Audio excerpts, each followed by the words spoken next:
And turning now to the primary results, as more than 1.1 million of you voted in races across the state. That includes early voting and absentee ballots. But some races need a runoff to determine a winner, including the Republican race for governor.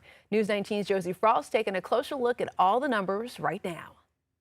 The State Election Commission has less than 2 weeks to certify the results from Tuesday night, print and mail new ballots, and get ready for an entirely new election day.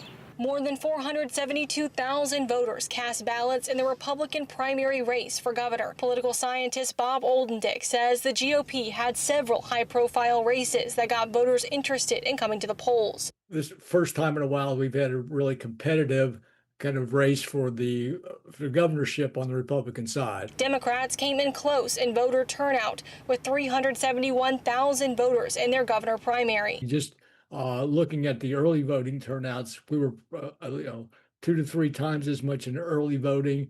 So a lot of that was on the Democratic side, prompted by the redistricting potential battle that was going on at the start of early voting. With the runoff underway, before the State Election Commission can start prepping, they have to certify the election results, according to Director Conway Belangia. We do not act on necessarily results from Tuesday night or really Wednesday morning until we get to the point where we're ready to certify. For overseas absentee voters, like military stationed overseas, they've already cast a runoff ballot. When they got their initial ballot to vote, they got a second one that allows them to rank their choices in order of preferences. That's used if there's a runoff. But for local absentee voters, they have to start preparing ballots, send them out, and try to get them back in a very short time frame. We don't send anything out without testing it, but ballots are tested and the systems are tested to make sure that they're tabulating those runoff ballots the same way.